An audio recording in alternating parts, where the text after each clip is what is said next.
রহিম, আমার প্রিয় শিক্ষার্থী, বিবিএ অনার্স সেকেন্ড ইয়ার এবং BBS degree first course second year এর ইন্টারমিডিয়েট অ্যাকাউন্টিংয়ের উপর আজকে তোমাদের সাথে আমি ক্যাশ ফ্লো স্টেটমেন্ট নিয়ে আলোচনা করব। তো তোমরা কেমন আছো? তোমরা আগের ক্লাসগুলো দেখেছো, কেমন লাগছে জানি না। তো আজকে আমি তোমাদের ক্যাশ ফ্লো স্টেটমেন্ট নিয়ে আলোচনা করবো। ঠিক আছে, cash flow statement.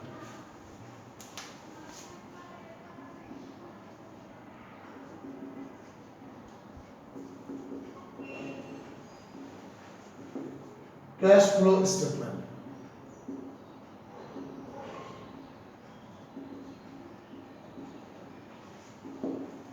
Cash flow statement হলো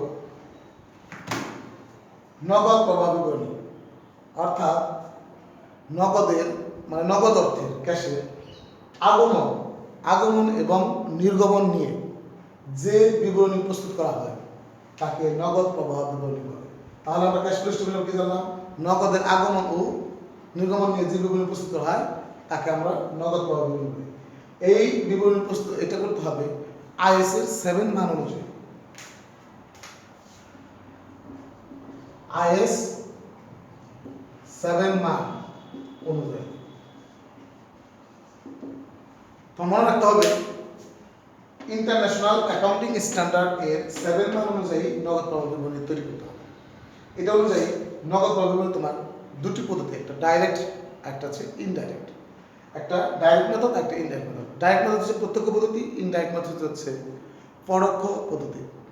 ডাইরেক্ট মেথড হচ্ছে বকেয়া ভিত্তিকে নগদ ভিত্তিতে রূপান্তর করা, আর ইনডাইরেক্ট মেথড হচ্ছে নিট আয়কে নিট নগদে পরিণত করা। এই জন্য আর এই ক্যাশ ফ্লো করার তোমার 3টা ধাপ আছে। একটা হচ্ছে cash flows from operating activities, একটা হচ্ছে cash flows from investing activities, একটা হচ্ছে cash flows from financing activities.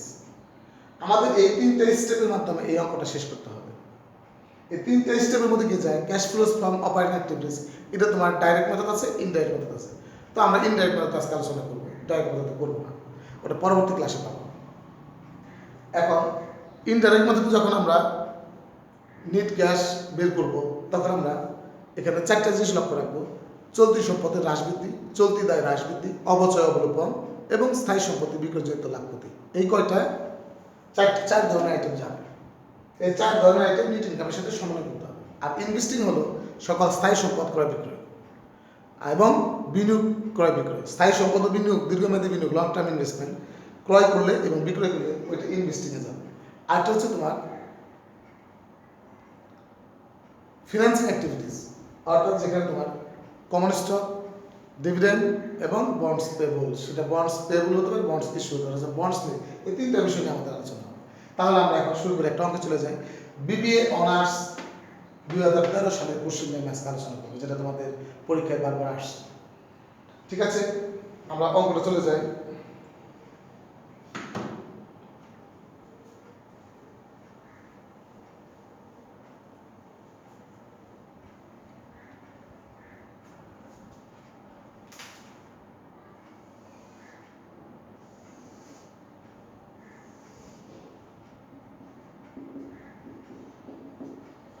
তোমরা এটাকে বলা হয় স্টেটমেন্ট সহ, স্টেটমেন্ট মানে বিবরণী সহ। তোমরা এই বিবরণী সহ অঙ্কটা করবে, এটা হলো স্ট্যান্ডার্ড।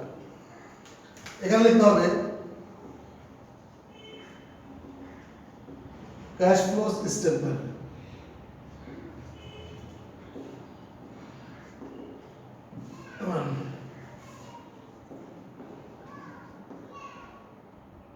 Indirect method,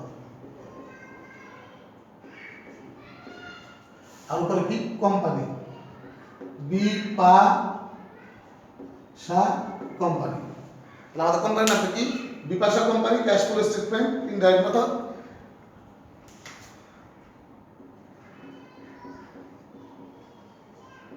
December 2018। আচ্ছা, আমার প্রথম স্টেপ হচ্ছে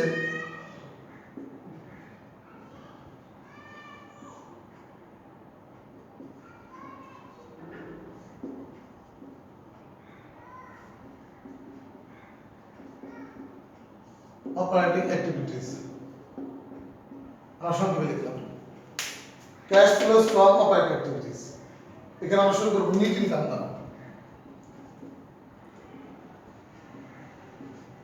এখন এই নেট ইনকাম প্রশ্নপত্রে দেওয়া থাকবে, যদি প্রশ্নপত্রে নেট ইনকাম দেওয়া না থাকে তাহলে তোমার বের করতে হবে।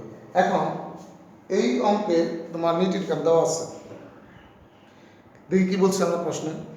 Net income as reported on the income statement for the year was টাকা 57,000। তাহলে এখানে রিপোর্টেড ইনকাম বলছে, এখন তাদের নেট ইনকামটা রিপোর্টেড বলছে। তাহলে যেহেতু আমাদের নেট ইনকামটা রিপোর্টেড বলছে, তাহলে আমাদের নেট ইনকাম বের করতে হবে। নেট ইনকামের সাথে সম্পর্ক হচ্ছে রিটেন আর্নিং এর সম্পর্ক। দুইটা রিটেন আর্নিং এর পার্থক্য 56 থেকে 20,000।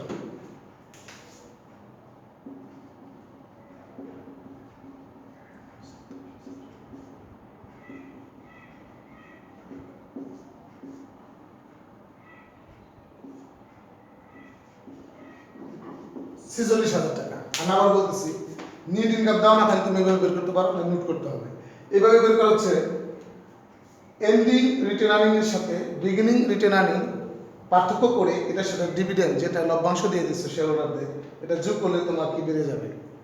নেট ইনকাম বেড়ে যাবে।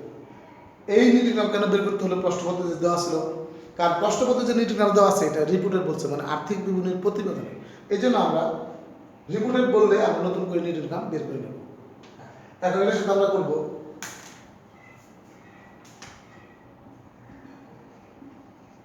adjustment to net income, adjustment to net income, এটা হচ্ছে সংক্ষেপে adjustment to net income।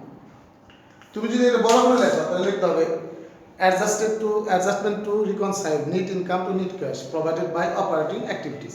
কিন্তু এখন একটা বড় শব্দ লেখার প্রয়োজন নেই, এটা আমি সংক্ষেপে শিখেছি adjustment to net income, এটুকু লিখলে যথেষ্ট।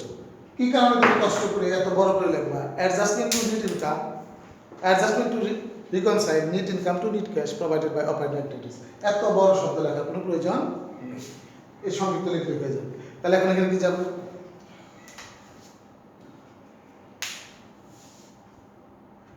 আমাদের এখানে বলছে পাশাপাশি দুইটা ব্যালেন্স শিট আছে, 2017 সাল এবং 2018 সাল, অর্থাৎ পাশাপাশি দণ্ডায়মান একাধিক বছরের ফিনান্সিয়াল স্টেটমেন্টকে তোমার কম্পারেটিভ ব্যালেন্স শিট বলে। তাহলে আমরা কম্পারেটিভ ব্যালেন্স শিট থেকে দেখলাম 2017 সাল 2018, সেখানে আমরা দেখলাম কারেন্ট অ্যাসেট একবার দিয়ে দিচ্ছে, এখানে অ্যাকাউন্ট রিসিভেবল, ইনভেন্টরি, প্রিপেড আলাদা আলাদা করে বলে নেই, তারা একবারে দিয়ে দিচ্ছে। একসাথে যদি দিয়ে দিচ্ছে তাহলে আমরা একসাথে কাজ করবো। 2017 সালে ছিল 60,000, 2018 ছিল 85,000, তাহলে আমাদের কি হয়েছে? বৃদ্ধি পাইছে, মানে ইনক্রিজ হয়েছে। তাহলে লিখতে হবে increasing current asset.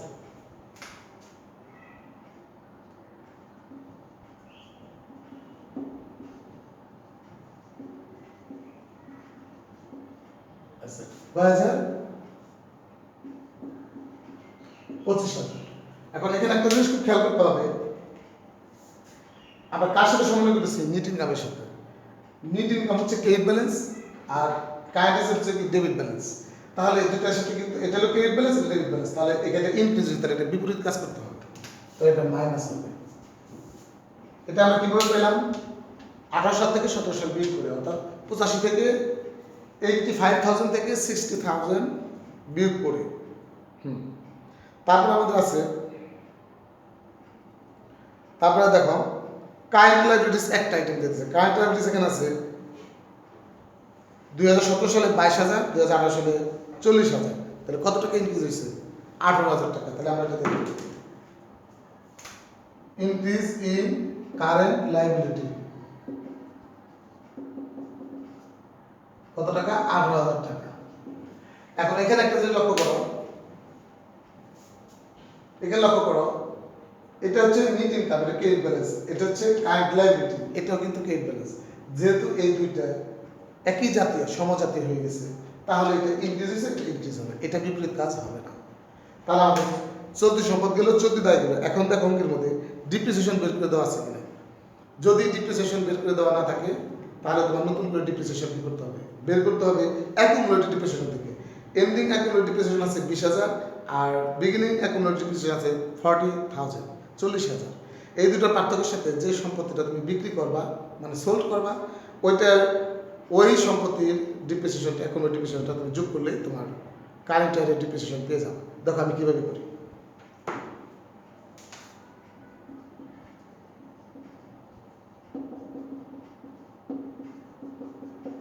Depreciation expense 20,000 minus 40,000 যোগ আমাদের 50,000 এর কত পার্সেন্ট ডিপ্রিসিয়েশন? 80%। তাহলে হয়ে গেছে। দেখো এখানে এন্ডিং অ্যাকুমুলেটেড ডিপ্রিসিয়েশন বিগিনিং আর 50,000 টাকা প্ল্যান্ট অ্যাসেট আমরা বিক্রি করছি সেটা 80% ডিপ্রিসিয়েশন। তাহলে আমাদের কত আসলো? 20,000। এখানে একটু জটিল লাগছে তোমাদের, তাই না?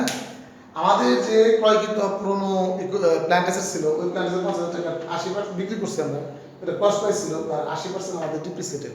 এই 80% 40,000 টাকা। তাহলে 20,000 থেকে 40,000 বিয়োগ করলে মাইনাসের 20,000, তারপরে 40,000 যোগ করলে প্লাস 20,000। এই হলো ডিপ্রিসিয়েশন। এটা তুমি নোট আকারে দেখাতে পারো। এখন আসি আমাদের এই যে আমাদের প্ল্যান্ট অ্যাসেট কেন বলে? যে সকল কারবারে উৎপাদনের জন্য যে মেশিনগুলো ব্যবহার করা হয় উৎপাদনের যে কাজে, সেই মেশিনগুলোকে তোমার প্ল্যান্ট অ্যাসেট বলে। আমরা অনেকেই এটা সঠিকভাবে জানি না, উত্তরগুলো আমরা অ্যান্সার বলতে আমি বিভিন্ন ভাইভাতে গেছি, ভাইবা নিছি। আমি যখন ভাইবা নিচ্ছি তখন যে ছাত্রছাত্রীদের প্রশ্ন করে দেখছি তারা এটা ভুল বলে। তো প্ল্যান্ট অ্যাসেট মূলত হচ্ছে যে সকল ব্যবসা প্রতিষ্ঠানের উৎপাদনের কাজে নিয়োজিত যে স্থায়ী সম্পদ, ওগুলোকে তোমার প্ল্যান্ট অ্যাসেট বলে। আর উৎপাদনের কাজে যেগুলো নিয়োজিত না ওগুলোকে ইকুইপমেন্ট বা অন্যান্য সামগ্রী, ওটাকে প্ল্যান্ট অ্যাসেট বলা যাবে না। তো এই জন্য আমাদের এই পুস্তকের মধ্যে বইয়ের মধ্যে প্ল্যান্ট অ্যাসেট শব্দটা বলছে। তাহলে এখানে আমাদের এখন প্ল্যান্ট অ্যাসেট আমরা বিক্রি করছি। প্ল্যান্ট অ্যাসেট আমাদের মূল্য ছিল, কস্ট প্রাইস ছিল 50,000 টাকা, 80% ডিপ্রিসিয়েটেড, এবং সেটা আমরা বিক্রি করছি 8,000 টাকা। তাহলে আমাদের এখানে লস হচ্ছে না লাভ হচ্ছে না? মিলাবো। এখানে আমাদের লস হচ্ছে কিভাবে? 50,000 টাকার 80% ডিপ্রিসিয়েটেড 40,000 টাকা। তাহলে এখন আমার বুক ভ্যালু কত আছে? 10,000। 10,000 টাকার অ্যাসেট আমরা বিক্রি করছি 8,000 টাকা, তো আমাদের লস হচ্ছে। তাহলে লিখতে হবে loss on sale of plant asset. কিভাবে বের করবো? দেখো আমাদের 50, এটা কস্ট প্রাইস 80, এটা আমাদের, আচ্ছা আমরা একটু সুন্দর করে দেখাচ্ছি, হ্যাঁ সহজ করে দিই তোমাদের জন্য। আমাদের সম্পত্তির মূল্য কত হাজার? 50,000 মাইনাস 50,000 গুণ 80% অবচয়। তবে এখানে আমি কিভাবে দেখালাম? কস্ট প্রাইস 50,000 আর 50,000 কে 80% অবচয় 40,000। তো 50,000 থেকে 40,000 বাদ দিলে আমাদের আসে 10,000। এই 10,000 হচ্ছে আমাদের book value of asset, book value plant asset. তো 10,000 টাকা প্ল্যান্ট অ্যাসেট আমরা সোল্ড করছি 8,000 মাইনাস 8,000, তাহলে আমাদের 2,000 টাকা কি হয়েছে? লস। এটা আমাদের যোগ হয়ে যাবে। আর কি আছে আমাদের প্রশ্নপত্রে? আমাদের অঙ্কের মধ্যে একটা নতুন একটা আইটেম আছে, হেল্প টু ম্যাচুরিটি। আসলে এটা আমরা অনেকেই বুঝতে ভুল করি। আমাদের এখন বর্তমান আমেরিকান সিস্টেমে ইনভেস্টমেন্টকে মানে বিনিয়োগকে 3 ভাগে ভাগ। আগে বিনিয়োগ হচ্ছে মুনাফা অর্জনের উদ্দেশ্যে নিয়োজিত কোনো অর্থকে, অর্থাৎ যে অর্থটা তুমি নিয়োগ করছো সেটা অবশ্যই উদ্দেশ্য থাকতে হবে মুনাফা অর্জন। তাহলে মুনাফা অর্জনের উদ্দেশ্যে সে বিনিয়োগকে 3টা অংশে ভাগ করে। একটা held to maturity, available for sale security, আর একটা ট্রেড সিকিউরিটি অর্থাৎ sale security. Held to maturity security হচ্ছে যেটা মেয়াদ পর্যন্ত ধরে রাখা, অর্থাৎ যেটাকে লং টার্ম ইনভেস্টমেন্ট বলে। তো এই হেল্প টু ম্যাচুরিটি কস্ট ছিল 43,000 টাকা আর সোল্ড করছে 34,000 টাকা। তাহলে এখানে আমাদের কি হয়েছে? লস হয়েছে। তা আমাদের আর দীর্ঘমেয়াদী বিনিয়োগে আমাদের লস আছে। তাহলে loss on held to maturity, loss on held to maturity কত? 43,000 34,000, তাই তো আছে 43,000 34,000। হ্যাঁ, তা আমাদের এখানে 10,000 টাকা কি আছে? লস আছে। তাহলে আমাদের এখানে 10,000 টাকা লস আছে। 43,000 মাইনাস 34,000। তাহলে আমাদের আর প্রশ্নতে কি আছে? আমরা দেখতেছি। তাহলে আমাদের কারেন্ট অ্যাসেট চলে গেল, অ্যাকুমুলেটিভ চলে গেল। তাহলে আমাদের হেল্ড টু ম্যাচুরিটি বিক্রি করছি, এটা চলে গেল। এইখানে আমাদের পাইলাম, তাহলে প্ল্যান্ট অ্যাসেটের লাভ লস দিচ্ছি, জি আমাদের ইয়ে দিচ্ছি। আমাদের প্রশ্নের মধ্যে আর কিছু নাই। তাহলে আমরা সেই ক্ষেত্রে এখন আমরা একটু যোগ বিয়োগ করে নিই।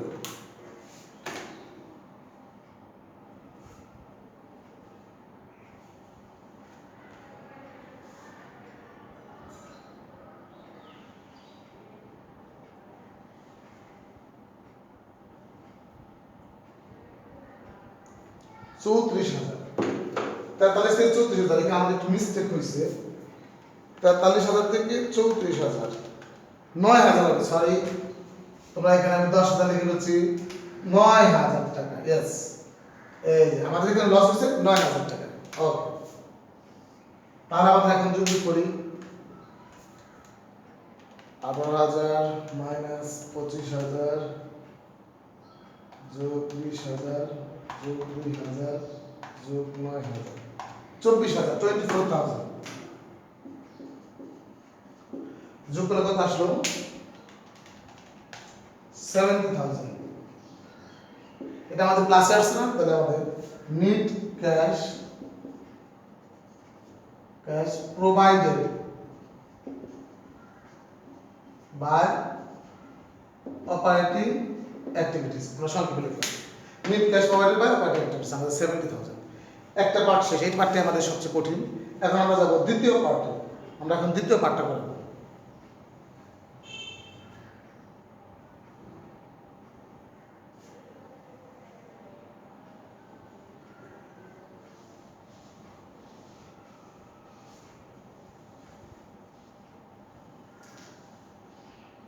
আমরা এখন দ্বিতীয় অংশ করব, cash flow from investing activities.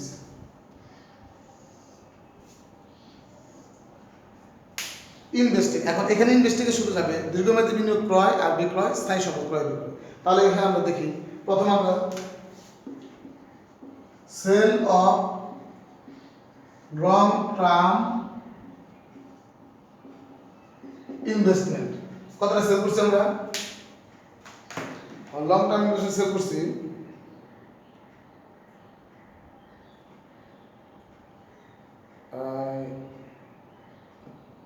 34,000। আচ্ছা, তারপর আমরা কি সেল করছি? সেল অফ কি প্ল্যান্ট অ্যাসেট, কত? 8,000 টাকা। এগুলোর কারণে আমাদের কত টাকা বাড়ছে? যখন আমরা সেল করছি কারণে আমার ক্যাশ বৃদ্ধি পেয়েছে, এটাও বৃদ্ধি পেয়েছে, তাই এটা প্লাস হবে। এখন আমরা দেখি, এখানে দেখো আমাদের যখন আমরা প্ল্যান্ট অ্যাসেট করছি, কিন্তু প্ল্যান্ট অ্যাসেটের দুই পাশে মিলতেছে না, এখানে মিলাইতে হবে। লং টার্ম ইনভেস্টমেন্ট আমাদের 53,000 ছিল, সেখান থেকে 43,000 মিলে গেছে, কিন্তু প্ল্যান্ট অ্যাসেট আমাদের বিগিনিং ছিল 2,15,000, আমরা সোল করছি 50,000 টাকা কস্ট প্রাইস, বিল করার পরে আমাদের এখানে মিলতেছে না। তাহলে আমাদের প্ল্যান্ট অ্যাসেট আমরা কি করছি? পারচেজ করছি। এটা আমাদের বের করতে হবে। এই দাও, কিভাবে বের করি?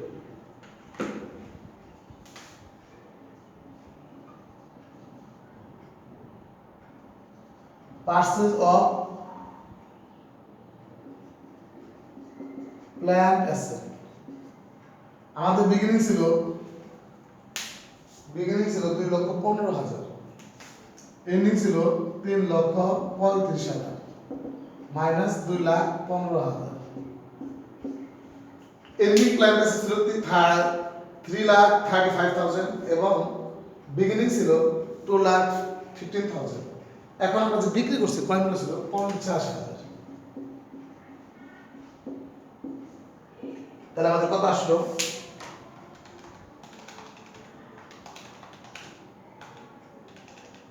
1,70,000।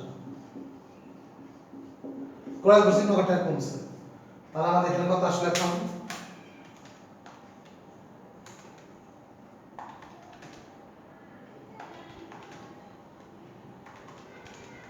1,28,000 টাকা, 1,28,000। তাহলে আমাদের কি হলো answer? Net cash used by investing activities. তাহলে আমাদের দ্বিতীয় স্টেপ হয়ে গেল নেট ক্যাশ ইউজড। এটা ইউজড হলো কেন? কারণ এটা নেগেটিভ রেজাল্ট আসছে। তাহলে আমাদের প্রথমে অপারেটিং করেছে 70,000, ইনভেস্টিং করেছে কত? 1,000। তো আমরা এটা এখানে একটু নোট করে লিখে দিই।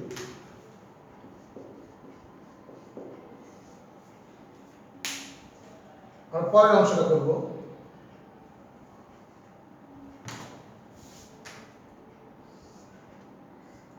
আবার 3 নম্বর স্টেপ করব। Cash flows from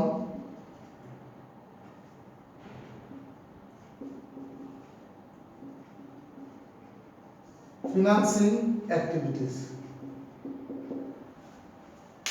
Cash flows from financing activities. Cash flows from financing activities যখন আমরা করব, তাহলে financing activities আমাদের যায় 3 ধরনের আইটেম: কমন স্টক, ডিভিডেন্ড আর বন্ড থাকলে। দেখি আমাদের কি কি আছে।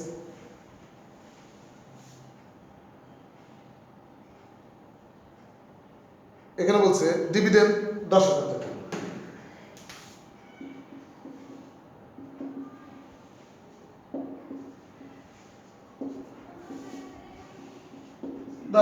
পেড করছে, চলে গেছে। তারপরে দেখি আমাদের কমন স্টকের কোনো পরিবর্তন হয়নি। কমন স্টক অর্থাৎ ক্যাপিটাল স্টক যা আছে তাই আছে, কিন্তু আমাদের বন্ডস পেবল দেখো কিছু বলেনি, কিন্তু বন্ডস পেবল একটা কথা বলছে, বিগিনিং তাদের 0 আর এন্ডিং তাদের 75,000। তাহলে তারা নতুন করে তারা ঋণ গ্রহণ করছে। তাহলে তারা যদি নতুন করে ঋণ গ্রহণ করতে লিখতে হবে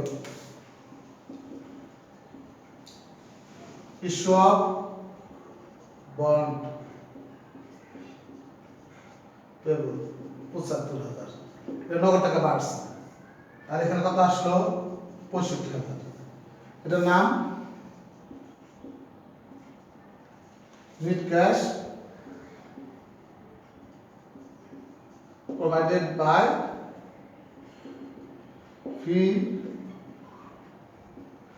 financing activities। এখন আমাদের আগে যেন কত ছিল? 70,000। এটা আমাদের আমরা নোট করে রেখেছি। বুঝছো? অপারেটিং অ্যাক্টিভিটি 70,000, ইনভেস্টিং 1,28,000 নেগেটিভ, এটা পজিটিভ। এই তিনটা যোগ বিয়োগ করে আমাদের কত আসলো? 7,000। আমাদের প্লাস এটাকে বলতে হবে ইনক্রিজ ইন ক্যাশ। তোমরা লক্ষ্য করো প্রশ্নের মধ্যে আমাদের বিগিনিং ক্যাশ ছিল 8,000 আর এন্ডিং ছিল 15,000। এটা কত বৃদ্ধি পাইছে? আমাদের ইনক্রিজ 7,000। আমাদের রেজাল্ট মিলে গেছে। রেজাল্ট বিগিনিং যোগ করলে আমাদের অ্যান্সার শেষ হয়ে যাবে।